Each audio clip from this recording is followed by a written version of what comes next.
জয় শ্রীরাম বন্ধুগণ। আর একদিন মাত্র পরেই আছে কালী পুজো এবং আমরা পাইপের দোকানে চলে যাই কিছু পাইপের সরঞ্জাম আনতে। কেন সেই ভাইরাল পটেটো গান বানাতে, এবং যে সাউন্ডটা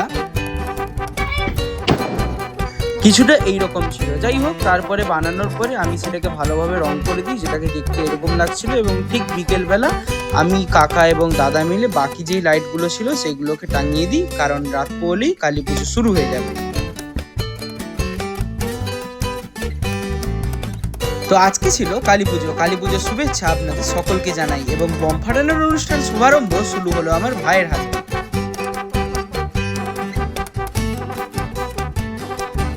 তো বম ফাটাতে ফাটাতে আমরা ক্লান্ত হয়ে যাই, এবং তারপরে বাবা একটি ফানুস উড়িয়ে দেয় এবং আবার আমরা লেগে পড়ি বম ফাটাতে। আপনারা ভাবছেন যে শুধু কি চুটপুট বমই আমরা ফাটিয়েছি? না, আমরা ফাটিয়েছি অনেক বম, কিন্তু সেগুলো রেকর্ড করা হয়নি। তো যাই হোক, মাঝে একটা আমরা শর্টস ধরাই, এবং এই শর্টসটা আপনাদের কেমন লাগলো সেটা আপনারা কমেন্টে জানাবেন।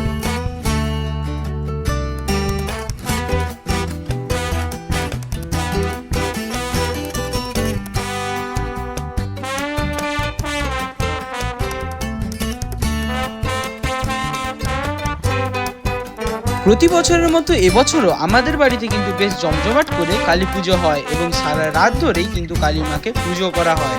আপনারা দেখতেই পাচ্ছেন যে 3 জন মাকে কত অপরূপ সুন্দর দেখতে লাগছে। আপনাদের কেমন লাগলো তা কমেন্টে আপনারা নিশ্চয়ই জানাবেন। এবং তারপরে আমরা চলে যাই কিছু প্যান্ডেল দেখতে। প্রথমে আমরা চলে যাই ক্লাব ইন্দিরাতে, এবং প্রতি বছরের মতো ক্লাব ইন্দিরাও কিন্তু এবছর খুব বড় করে আয়োজন করেছিল পুজোর, এবং এবছর প্যান্ডেলের ডিজাইন এবং মাকে দেখতে অপরূপ লাগছিল।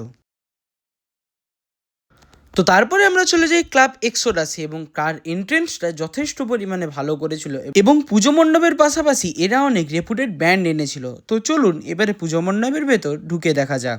মণ্ডপের ভেতরে ডিজাইনটা ততটা পরিমাণে আমার ভালো না লাগলেও মায়ের মূর্তিকে কিন্তু যথেষ্ট পরিমাণ দেখতে সুন্দর লাগছিল। তো তারপর আমি এবং আমার দাদা চলে যাই বাড়ির কাছে পিছাবনিতে হওয়া একটি 300 বছরের পুরনো কালী পুজোতে। কালী পুজোতে এখানে খুব বড়ভাবে মেলা বসে, এবং পুজোটা খুব জমজমাট হয়ে ওঠে।